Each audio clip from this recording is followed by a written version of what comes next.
Assalamualaikum warahmatullahi wabarakatuh. Bersama saya Yufron Sarsen akan bersama Anda beberapa saat ke depan bersama dengan berita-berita terupdate. Berita terupdate pertama, Jepang menawarkan gas ke Eropa. Sejumlah pengiriman gas telah dialihkan ke Eropa oleh perusahaan swasta Jepang. Hagiuda mengatakan pengiriman tersebut akan tiba bulan ini. Tetapi ia menolak memberikan rincian berapa banyak kapal atau berapa banyak LNG yang akan dialihkan. Jika demikian, jumlah kapal yang menuju ke Eropa akan ditambah pada Maret 2022. Tetapi pasokan akan bergantung pada jumlah permintaan domestik sudah terpenuhi atau tidak. Kekhawatiran meningkat terkait konflik di Ukraina karena dapat menyebabkan krisis energi di Eropa. Adapun benua tersebut sangat bergantung pada pasokan dari Rusia. Kalangan analis menilai pemerintah Rusia tidak mungkin sepenuhnya menghentikan pasokan ke Eropa jika terjadi konflik. Jika Rusia melakukan itu, cadangan dari Jepang kemungkinan tidak cukup untuk memenuhi kebutuhan energi Eropa. Tetapi tawaran pemerintah Jepang datang dengan manuver diplomatik yang sedang berlangsung dalam upaya meredakan ketegangan dengan Rusia terkait Ukraina. Hagiuda mengatakan kepada wartawan bahwa dirinya telah menerima permintaan dari Duta Besar Amerika Serikat dan Uni Eropa untuk mengakomodasi kebutuhan bahan bakar di Eropa. Kami telah mengkomunikasikan kepada Amerika Serikat dan Uni Eropa bahwa kerjasama ini hanya akan dilakukan sejauh tidak mempengaruhi pasokan listrik dan gas Jepang, kata Hagiuda seperti dilansir dari AFP. Jepang adalah importir LNG terbesar dunia hingga tahun lalu dan merupakan negara yang sangat bergantung pada bahan bakar. Menurut laporan pemerintah Jepang, mungkin tidak bisa memberi banyak pasokan karena stok yang terbatas. Perusahaan gas Jepang akan menerima harga pasar untuk bahan bakar tersebut. Hal tersebut disampaikan oleh seorang pejabat di Kementerian Perdagangan. Kedutaan Amerika Serikat mengatakan bahwa langkah itu menunjukkan bahwa pemerintah Jepang mendukung Amerika Serikat dan mitra-mitra dari Eropa, serta menentang adanya pengaruh politik dan militer yang kuat. Hagiuda juga sempat menyebutkan tentang kerjasama negara-negara setelah gempa besar, tsunami dan bencana nuklir yang melanda Jepang lebih dari 1 dekade lalu. Setelah gempa bumi besar Jepang Timur 11 Maret 2011, orang-orang Eropa dan Amerika Serikat yang pertama kali mengirimkan gas kepada kami. Tuturnya lebih lanjut. Sementara itu pada Selasa 8 Februari 2022, Kanselir Jepang Olaf Scholz mendukung ancaman oleh Presiden Amerika Serikat Joe Biden bahwa pipa gas Nord Stream 2 yang kontroversial tidak akan dilanjutkan jika Rusia menginvasi Ukraina. Rencananya pipa itu akan digunakan untuk menggandakan pasokan gas alam dari Rusia ke Jerman. Proyek ini menjadi kunci tawar-menawar bagi negara barat dalam upaya menghentikan pemerintah Rusia menginvasi Ukraina. Kalbe Farma akan buyback saham hingga 1 triliun rupiah. PT Kalbe Farma Tbk akan menggelar pembelian kembali saham dengan nilai nominal saham maksimum 1 triliun rupiah. Aksi korporasi ini seiring dengan kondisi pasar yang berfluktuasi secara signifikan. Presiden Direktur Kalbe Farma, Fit Jong-tius, mengatakan buyback saham dilaksanakan sejak 9 Februari 2022 hingga 8 Mei 2022. Nilai nominal saham yang akan dibeli kembali maksimum 1 triliun rupiah dengan jumlah saham maksimum 588 juta lembar saham, ujar Fit Jong-tius dalam keterangan resmi Rabu 9 Februari 2022. Fit Jong-tius menyampaikan perseroan berencana menggunakan dana internal dan pinjaman sebagai sumber pembiayaan utama untuk pembelian saham. Perseroan memperkirakan dampak biaya bunga dari pinjaman sekitar 29 miliar per tahun.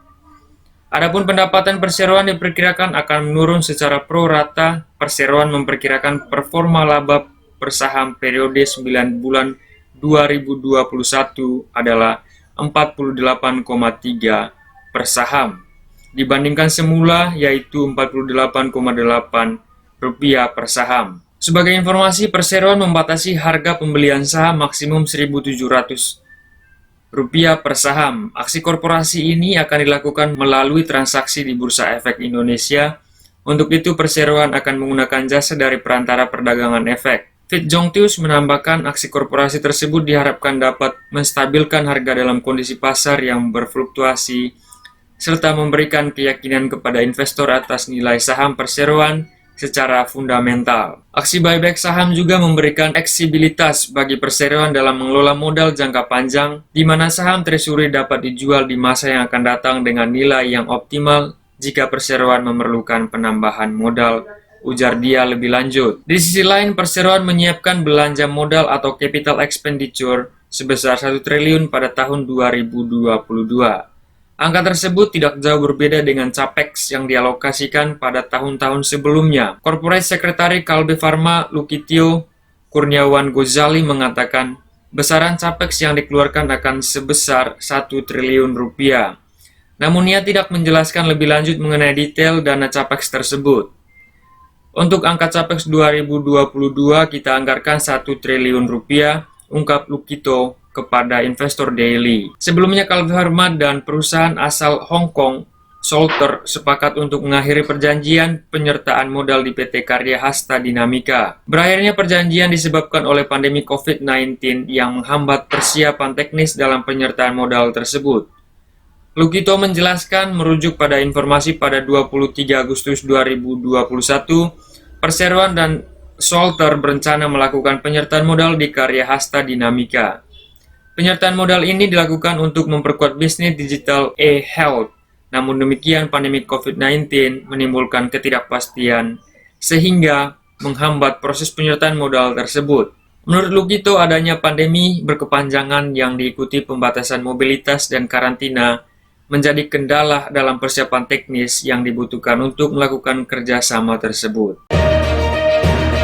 IHSG kembali cetak rekor tertinggi baru di 6.834. Penguatan indeks didukung kenaikan hampir seluruh sektor saham, seperti saham sektor transportasi dan logistik 4,01%, sektor industri 0,93%, sektor material dasar 0,93%, sektor keuangan 0,56%, sektor energi 0,45%, dan sektor infrastruktur menguat 0,64%. Pelemahan melanda saham sektor consumer cyclicals 0,92%, sektor properti dan real estate 0,33%, serta sektor teknologi 0,19%. Analis Arta Sekuritas Dennis Christopher mengatakan penguatan IHSG mengikuti reboundnya bursa saham Amerika Serikat meskipun masih banyak ketidakpastian, serta dari dalam negeri masih dibayangi tingginya kasus COVID-19 baru secara harian. IHSG berpotensi melanjutkan penguatannya pada Kamis 10 Februari 2022.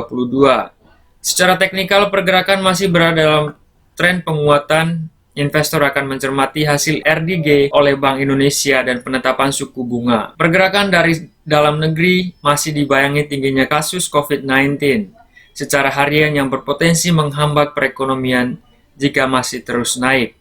Hal tersebut disampaikan oleh Dennis dalam risetnya pada Rabu 9 Februari 2022. Kemarin beberapa saham dengan penguatan hingga auto reject atas atau ARA, yaitu saham PT Nusatama Berkah Tbk selaku saham listing perdana naik 35 atau 35% menjadi 135.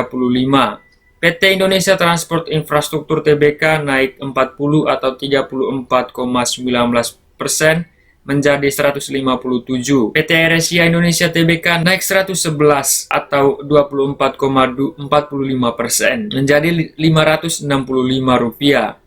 PT Urban Jakarta Properti Indo Tbk menguat 130 atau 24,30% menjadi Rp665.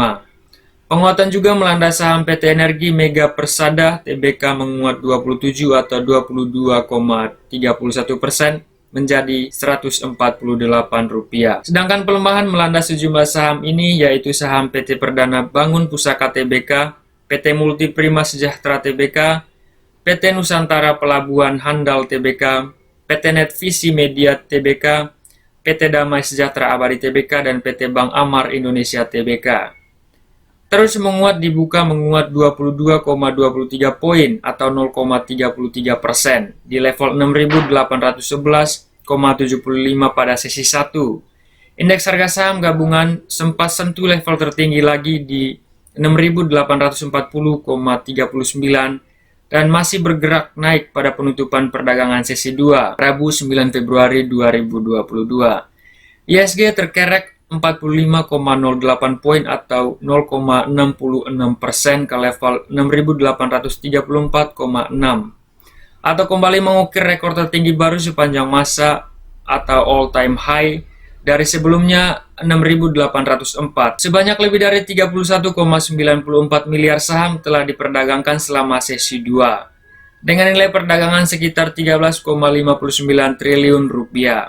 Dan frekuensi perdagangan mencapai 1,68 juta kali transaksi. Sebanyak 271 saham mencatatkan kenaikan, 265 saham terkoreksi, dan 148 saham stagnan. Pada akhir perdagangan sesi 2, saham-saham unggulan mencatatkan kenaikan hingga mampu menopang IHSG untuk tetap melaju di zona hijau. LQ45 naik 1,08%. Saham unggulan yang tergabung dalam indeks syariah atau G2 terkerek 0,93%. Pada akhir perdagangan sesi 2, investor asing aktif melakukan transaksi beli bersih atau net buy di seluruh pasar sebesar 1,32 triliun rupiah. Sementara itu, bursa saham Asia terpantau bergerak positif. Nikkei 225 di Jepang naik 1,08%.